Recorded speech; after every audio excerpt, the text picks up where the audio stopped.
శర్వానంద్, రామ్ ఈ టాలీవుడ్ యంగ్ హీరోలు వెండి తెరపై తమకంటూ ఓ ఇమేజ్ క్రియేట్ చేసుకున్నారు. టాప్ హీరోలకు దీటుగా సాగుతూ బాక్స్ ఆఫీస్ను కొల్లగొడుతున్నారు. సినిమాల ఎంపిక నుంచే డిఫరెంట్గా ఆలోచించే ఈ ఇద్దరు హీరోలు నటనలోనూ వైవిధ్యాన్ని చూపాలని తపిస్తారు.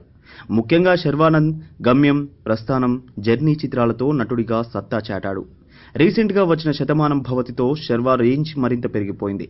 రామ్ విషయానికి వస్తే దేవదాసుతో తెరంగేట్రం చేసి జగడం, రెడీ, కందిరీగా, పండగ చేసుకో వంటి మూవీలతో మంచి మార్కులే కొట్టేశాడు. ఇక అసలు విషయానికి వస్తే ఈ కుర్ర హీరోల మధ్య బంధుత్వం కూడా ఉందని మీకు తెలుసా? వీరిద్దరూ మంచి ఫ్రెండ్సే కాకుండా అంతకు మించి రిలేటివ్స్ అన్నది మీ దృష్టికి ఎప్పుడైనా వచ్చిందా? వాస్తవానికి రామ్, శర్వానంద్ బావాభావమరుదులు. హీరో రామ్ అక్క మధుస్మితను శర్వానంద్ అన్నయ్యకు ఇచ్చి పెళ్లి చేశారు. ప్రస్తుతం మధుస్మిత దంపతులు అమెరికాలో హ్యాపీగా ఉన్నారు. రామ్, శర్వా ఫ్యామిలీలు ఆర్థికంగా మంచి స్థితిలో ఉండడమే కాదు, రెండు కుటుంబాల మధ్య చాలా ఏళ్లుగా పరిచయం కూడా ఉంది. ఈ పరిచయం కాస్త పెళ్లితో బంధుత్వంగా మారింది. ఫిల్మ్ ఇండస్ట్రీలో రామ్, శర్వా కుటుంబాలతో పరిచయం ఉన్న వారికి మాత్రమే ఈ సంగతిపై అవగాహన ఉంటుంది.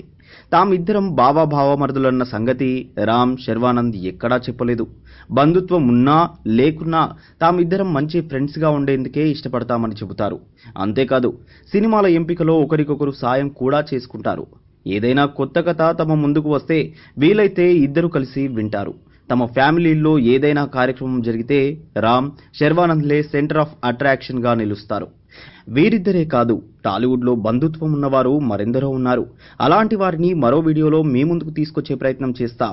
ఈ వీడియో మీకు నచ్చితే ఈ పోస్ట్ని ఇతరులతో షేర్ చేయండి. ఇలాంటి మరిన్ని ఇంట్రెస్టింగ్ టాపిక్స్ని మీ ముందుకు తెచ్చేందుకు మా యూట్యూబ్ ఛానల్ను సబ్స్క్రైబ్ చేయడం మాత్రం మరవకండి. Thanks for watching.